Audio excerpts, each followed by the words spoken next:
ko dati, before is valvular disease. Nag-start ng valvular disease, karoon siya ng mga infection, karoon ng naging endocarditis. Naghalo-halo na siya. Nagkaroon din ako ng edema, yung sa feet and ankle, yung nagkaroon, namamaga buong katawan ko, minamanas, pumuputok yung ugat ko sa paa. Hindi ako totally nakakalakad.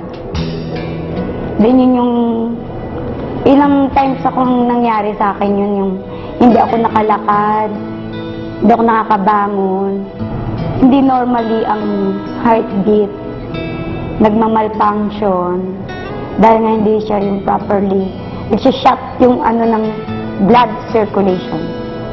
3 beses na ako nagkaroon ng angina attack.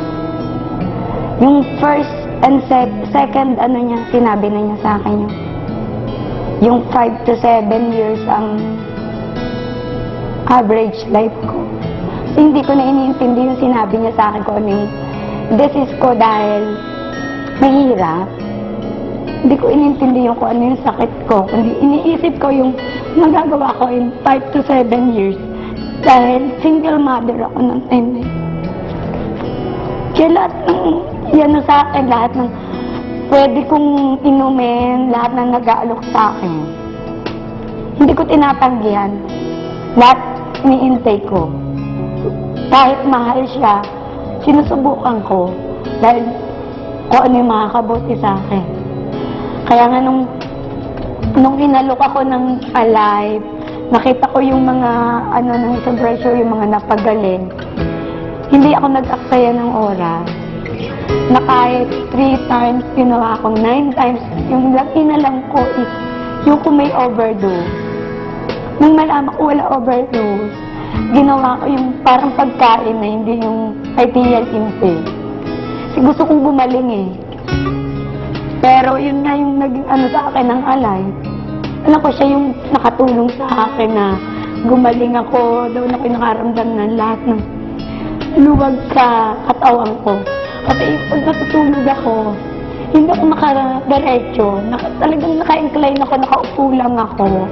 Hindi ako nakakatulog ng the whole night na tulog ako dahil nahihirapan akong huminga. Meron akong oxygen, small personal oxygen. Na pag natutulog ako, nagigising ako dahil nahihirapan ako. Siguro once a week, gumagamit ako ng oxygen mga 4 to 6 times. Dahil lagi akong nahihirapan huminga. Tsaka konting, hindi ako marunong magpasensya. Lagi ako nakasigaw. Init ulo ko, pero nung nag-intake ako ng Alive, parang wala lang, talagang maraming nabago din ako yung may init ulo ko, nakakatulog na ako ng dire-diretso, hindi ako nagigising. Natutuwa ako, kaya ngayon yung tuwa ko yung 1 week, yung nang na-intake ko ng Alive, alam mo ba yun na, alam ko siya yung dinagdagan ko pa ng dinagdag yung inom ko.